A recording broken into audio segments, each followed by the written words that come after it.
찬송가 364장으로 찬송하겠습니다. 364장 찬송입니다.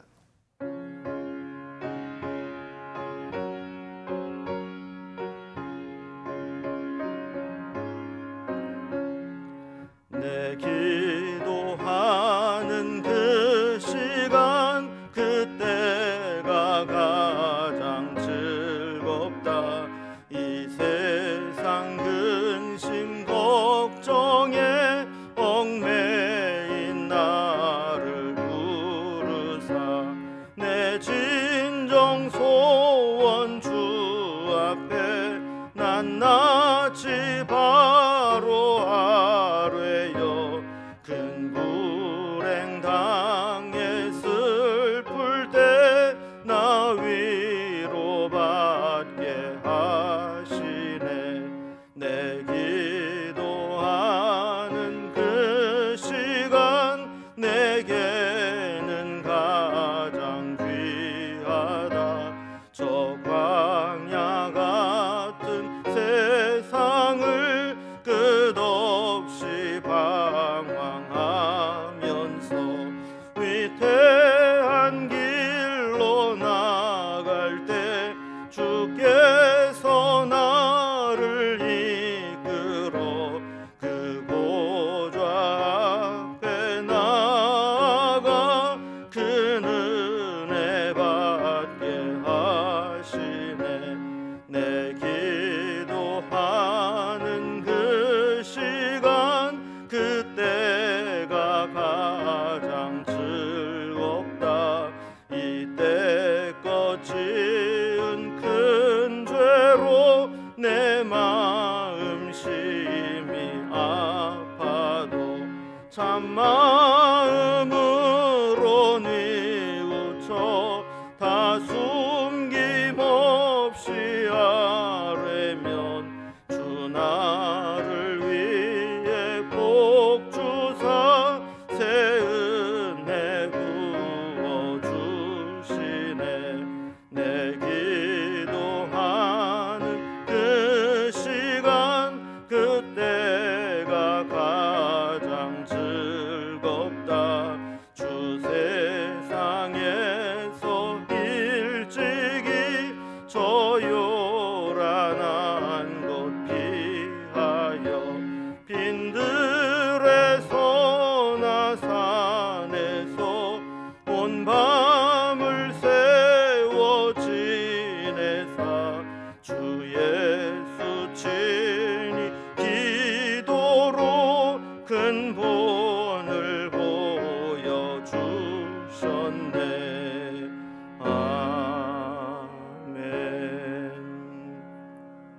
아멘. 오늘 함께 나눌 하나님 말씀은 신약성경 에베소서 3장 14절에서 21절까지 말씀입니다. 에베소서 3장 14절에서 21절까지 신약성경 312면입니다. 말씀을 제가 봉독하겠습니다. 이러므로 내가 하늘과 땅에 있는 각 족속에게 이름을 주신 아버지 앞에 무릎을 꿇고 비노니 그의 영광의 풍성함을 따라 그의 성령으로 말미암아 너희 속사람을 능력으로 강건하게 하시오며 믿음으로 말미암아 그리스도께서 너희 마음에 계시게 하시옵고 너희가 사랑 가운데서 뿌리가 박히고 터가 굳어져서 능히 모든 성도와 함께 지식에 넘치는 그리스도의 사랑을 알고 그 너비와 길이와 높이와 깊이가 어떠함을 깨달아 하나님의 모든 충만하신 것으로 너희에게 충만하게 하시기를 구하노라. 우리 가운데서 역사하시는 능력대로 우리가 구하거나 생각하는 모든 것에 더 넘치도록 능히 하실 이에게 교회 안에서와 그리스도 예수 안에서 영광이 대대로 영원 무궁하기를 원하노라. 아멘. 우리가 에베소서를 보면 이제 바울이 이제 편지를 써내려 가다가 감정이 좀 이렇게 격해지거나 또 감동이 생기면 이제 갑자기 기도하는 것들을 몇 차례 보게 됩니다. 그래서 1장 15절에서 23절에서도 이렇게 에베소 교인들을 위한 기도가 갑자기 튀어나왔고 오늘 본문에서도 에베소 교인들을 향한 그들의 신앙의 성장을 위한 기도를 하나님 앞에 올려드리는 것을 보게 됩니다. 특히 교회는 위기가 아닌 적이 없었고 문제가 없었던 적이 없었습니다. 그 내후 외환과 같이 늘 안팎으로 여러 가지 문제들을 만나게 됩니다. 이때 성도가 믿음으로 강건하게 되어 있으면 어떤 어려움이 와도 이 문제를 능히 이겨낼 수 있습니다.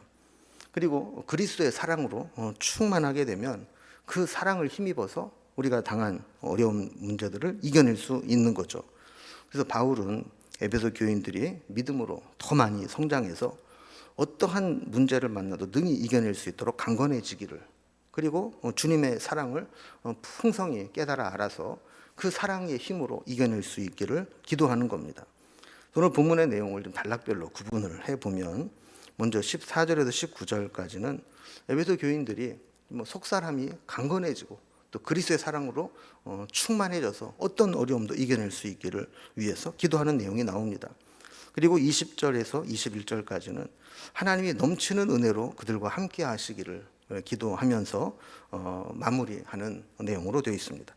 좀 단락별로 좀 살펴봅니다. 먼저 에베소 교인들을 위해서 기도하면서 속사람이 강건해지고 그리스도의 사랑으로 충만해지기를 기도하고 있습니다. 어떻게 보면 역설적인데, 바울은 지금 감옥에 갇혀 있고 에베소 교인들은 자유의 몸입니다. 그럼에도 불구하고 오히려 감옥에 있는 바울이 자유의 몸으로 있는 에베소 교인들을 위해서 기도하고 있습니다. 그래서 이런 이야기가 있죠. 수도원에 있어도 감옥에 있는 것처럼 지낼 수도 있고, 감옥에 갇혀 있어도 수도원에 있는 것처럼 지낼 수도 있다라는 말입니다. 그러니까 바울은 복음을 전하다가 감옥에 갇히게 되었지만, 이 감옥에 갇힌 것이 오히려 사역의 중단이나 장애물로만 여긴 것이 아니라 도리어 이 시간이 기도하는 기회가 되었다는 것을 알았던 것이죠. 여러분, 우리도 어떤 일을 하다가 뭔가 좀 이렇게 막히거나 장애물이 생겨서 중단이 되는 경우를 만난다면 그것은 포기하라는 얘기가 아니라 그때가 바로 하나님 앞에 엎드려 기도할 기회가 된다는 사실을 알아야 됩니다. 어제도 마지막 부분에 살펴본 말씀이지만 13절 말씀을 보면, 그러므로 너희에게 구하노니 너희를 위한 나의 여러 환난에 대하여 낙심하지 말라, 이는 너희의 영광이니라 그랬죠. 그러니까 바울이 감옥에 갇혀 있고 여러 환난을 당한 것 때문에 낙심하지 말라는 거예요. 왜냐하면 바울은 이 감옥에 있는 이 사건을 통해서 오히려 기도할 수 있는 기회를 얻었고 영적으로도 유익하다라는 겁니다. 그래서 14절과 15절을 보면, 이러므로 내가 하늘과 땅에 있는 각 족속에게 이름을 주신 하나님 아버지 앞에 무릎을 꿇고 비노니 그랬습니다. 또 당시에 이제 유대인들이 기도하는 모습은 대개 이렇게 서서 하늘을 우러러 두 손을 들고 이렇게 눈을 뜨고 기도하는 모습이었습니다. 근데 바울은 특이하게도 무릎을 꿇고 기도한다 그러면서 지금 하나님 앞에 정말 얼마나 간절하게 또 낮아지면서 복종의 의미로 기도했는가를 보여주는 겁니다. 자, 이어서 이 기도하는 내용이 나옵니다. 기도하는 내용의 첫 번째 기도 제목은 에베소 교인들이 속 사람이 강건하게 해달라는 기도였습니다. 16절을 보면, 그의 영광의 풍성함을 따라 그의 성령으로 말미암아 너희 속 사람을 능력으로 강건하게 하시오며 그랬습니다. 겉사람인 육체는 운동을 열심히 하고 몸에 좋은 것을 먹으면 강건해집니다. 그러나 속 사람은 성령으로 그의 영광의 풍성을 따라 능력으로 임할 때 강건해집니다. 여러분, 아무리 겉으로 허우대가 멀쩡해도 속 사람이 약하면 조금만 풍파를 겪고 어려움을 만나면 금방 무너져 버립니다. 그러나 겉모습은 보잘것없어 보이고 약해 보여도 그 속 사람이 강하게 되면 어떤 시련이 와도 쉽게 무너지지 않습니다. 그래서 바울은 에베소 교회를 향해서 1차적으로 그들이 속 사람이 강건하게 해달라고 기도한 겁니다. 두 번째, 에베소 교인을 향한 기도는 그들이 그리스도의 사랑에 뿌리가 박히고 터가 굳어지기를 기도합니다. 17절에 보면은 믿음으로 말미암아 그리스도께서 너희 마음에 계시게 하시옵고 너희가 사랑 가운데서 뿌리가 박히고 터가 굳어져서 그랬습니다.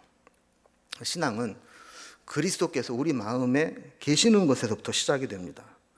그리고 그 신앙이 유지하고 성장하고 발전하는 것을 마치 이 식물을 심었을 때 식물이 자라가면서 뿌리가 내리고 터가 잡혀가는 것, 이것에 비유를 하는 것이죠. 그러니까 우리 안에 계신 그리스도의 사랑이 우리 믿음의 뿌리를 내리고 이 터가 굳어져서 어떤 시련에도, 어떤 비바람에도, 어떤 외부의 충격에도 쓰러지지 않는 나무와 같이 굳건한 믿음을 갖게 되는 것을 바울은 기도했던 겁니다. 자, 세 번째로 바울이 에베소 교인들을 위해서 기도한 내용은 그들이 그리스도의 사랑의 충만함을 깨달아 알기를 기도했습니다. 18절과 19절을 보면 능히 모든 성도와 함께 지식에 넘치는 그리스도의 사랑을 알고 그 너비와 길이와 높이와 깊이가 어떠함을 깨달아 하나님의 모든 충만하신 것으로 너희에게 충만하게 하시기를 구하노라 그랬습니다. 여기 보면 한 가지 흥미로운 표현이 나오는데 18절 앞부분에 보면 그리스도의 사랑을 지식에 넘치는 그리스도의 사랑이라 이렇게 표현을 했습니다. 그 사랑에 있어서 중요한 것은 감정이 아니라 지식이 더 중요하다라는 것이죠. 지식이 참 중요합니다. 왜냐하면 우리는 아는 만큼 사랑하게 돼 있습니다. 어떤 감동스러운 모습을 보아도 아는 만큼 감동하게 됩니다. 아는 만큼 풍성해집니다. 그리스도의 사랑을 또 공간적으로 표현합니다.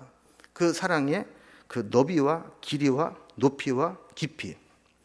그러니까 우리가 느끼고 보고 알 수 있는 모든 영역과 관점에서 그 너비든 길이든 높이든 깊이든 그 모든 면에 있어 끝까지 충만한 데 이르도록 그리스도의 사랑이 어떠한 것인가를 깨달아 알기를 원한다는 것이죠. 여러분, 사랑하는 것을 알면 낙심하지 않습니다. 사랑하면 의심하지도 않고 포기하지도 않습니다. 사랑을 믿기 때문입니다. 우리 인간의 사랑은 믿을 게 못 됩니다. 그러나 그리스도의 사랑은 확실하고 변함이 없고 그 어떤 한계에 부딪혀도 끝이 없는 풍성한 사랑이기 때문에 그 사랑을 우리가 분명히 알 수만 있다면, 깨달을 수만 있다면 그 사랑을 힘입어서 어떤 상황에 어떤 어려움도 능히 이겨낼 수 있다는 것이죠. 자, 이렇게 바울은 에베소 교인들이 속사람으로 강건해지기 위해서, 그리고 믿음 안에 그리스도 사랑이 뿌리를 내리고 터가 굳어지기 위해서, 그리고 그리스도의 사랑이 충만함을 깨달아 알기 위해서 기도를 드렸던 겁니다. 자, 이제 크게 두 번째 단락으로 하나님의 넘치는 은혜를 알고 또 함께 하기를 기도하고 송영하는 모습으로 마칩니다. 기도의 마지막 부분이죠. 이 부분은 송영이면서 또 기도이기도 한데, 먼저 하나님에 대한 고백을 이렇게 합니다. 20절에 보면 우리 가운데서 역사하시는 능력대로 우리가 구하거나 생각하는 모든 것에 더 넘치도록 능히 하실 이에게라고 했습니다. 여러분, 기도에 있어서 가장 중요한 것 중에, 기본적인 것 중에 하나가 뭐냐면 우리의 기도를 들으시고 응답해 주시는 하나님이 어떤 분인지를 분명히 아는 것입니다. 우리 기도를 들으시는 하나님의 능력이나 성품이 어디까지인지를 알아야 우리가 거기에 맞게 구할 수 있는 겁니다. 사람에게도 어떤 부탁을 할 때 그 사람이 내 부탁을 들어줄 만한 능력이 있어야 그 능력에 맞게 구하는 것이지, 그 능력을 벗어나서 구하는 것은 아무리 구해도 얻을 수가 없는 겁니다. 20절 말씀을 다시 보면 우리 기도를 들으신 하나님이 어떤 분인지를 소개합니다. 하나님은 우리 가운데 역사하시는 능력이 있으신 분입니다. 공동 번역에 보면 이 부분을 역사하는 능력대로를 하나님께서는 우리 안에서 힘차게 활동하시면서 이렇게 번역을 했습니다. 그 능력으로 역사하신다. 우리 안에서 힘차게 활동하시는 분이다. 이렇게 살아계신 하나님, 역사하시는 하나님, 활동하시는 하나님, 우리가 기도할 때 그것을 이루시기 위해서 능력으로 역사하시는 하나님이다 라고 고백을 하는 겁니다. 자, 그리고 다시 20절을 보면 우리가 구하거나 생각하는 모든 것에 더 넘치도록 능히 하실 이에게라고 했습니다. 그리고 우리는 기도한다고 하지만 기도가 늘 우리의 한계에 갇혀 있을 때가 많습니다. 그래서 기껏 기도한다고 하지만 결국에는 마땅히 구할 것을 구하지 못하고 소소하고 부분적인 것만 구할 수가 있습니다.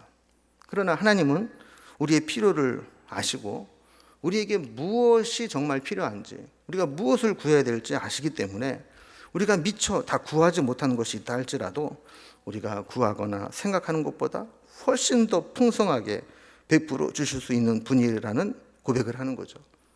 하나님은 우리와 차원이 다른 분입니다. 우리는 아는 것이 이것밖에 없어서 이것을 구했지만 하나님은 더 큰 것을 알고 계시고 더 큰 능력을 가지고 계시기 때문에 우리가 구한 요만한 것보다 더 큰 것으로 우리에게 능히 주실 분이라는 겁니다. 바울은 이 하나님을 바라보면서 이 하나님께 영광을 돌려드리는 송영으로 기도를 마무리합니다. 21절을 보면 교회 안에서와 그리스도 예수 안에서 영광이 대대로 영원 무궁하기를 원하노라. 아멘. 그랬습니다. 믿음으로 기도하면서 또 기도하는 것대로 응답될 것을 기대하고 또 응답하실 하나님을 생각하면서 먼저 하나님께 영광과 찬송을 돌리고 싶은 마음이 생겼다라는 거예요. 그리고 우리가 기도할 때 그냥 기도에 응답될 것을 믿으면 감사가 나오는 거예요. 그러나 기도하면서도 믿지 못하면 늘 의구심을 갖고 있는 거죠. 그래서 기도의 대상이 된 하나님에 대한 고백을 한 후에 이렇게 영광이 대대로 영원 무궁하기를 원하노라. 이게 송영으로 마칠 수 있는 것은 하나님은 반드시 우리의 기도에 응답하실 것을 믿기 때문에 그걸 기대하고 먼저 찬송과 영광을 돌려드리는 거죠. 지난번 첫 번째 기도를 살펴볼 때도 그랬지만 에베소 교회 교인들을 향한 바울의 기도가 우리의 기도의 제목이 되기를 바랍니다. 그래서 우리의 속사람이 강건해지고 또 우리의 믿음의 뿌리를 굳건히 내리고 하나님의 사랑이 어떠한 것인가를 분명히 깨달아 아는 믿음을 갖기를 원하고 그리고 하나님께 구해서 우리가 생각하는 것이나 구하는 것에 더 풍성히 주시는 하나님의 은혜가 우리 가운데도 있기를 주님의 이름으로 기원합니다. 기도하겠습니다. 하나님 아버지, 바울이 에베소 교인들을 생각하면서 편지를 쓰다가 감정이 북받쳐 올라 그들을 위해 기도하는 모습을 보게 됩니다. 우리도 살아가면서 이렇게 기도에 대한 도전을 받게 하시고 엎드려 기도하지 않으면 안 될 만큼 주님의 인도하심을 받는 삶을 살아갈 수 있도록 인도해 주옵소서. 바울이 에베소 교회를 향해 했던 기도가 우리의 기도의 제목이 되어지기를 원합니다. 그래서 우리에게도 속사람이 강건해지게 하여 주셔서 겉만 번지르르한 생활이 아니라 우리의 내면이, 우리의 믿음이, 우리의 속사람이 정말 강건해질 수 있도록 인도해 주옵소서. 믿음의 뿌리가 내리고 터가 굳어져서 어떤 환난에도 흔들리지 않게 하시고 하나님의 사랑이 어떠한 것인가를 분명히 알아서 그 하나님께 기도하게 하시고 구하는 것이나 생각하는 것에 더 풍성한 것으로 주시는 그 하나님의 은혜를 덧입어 살아가는 저희들이 되게 하여 주옵소서. 우리의 기도 가운데 함께 하시는 주님을 찬송하며 예수님의 이름으로 기도드리옵나이다. 아멘. 각자 기도 제목들로 자유롭게 기도하시겠습니다.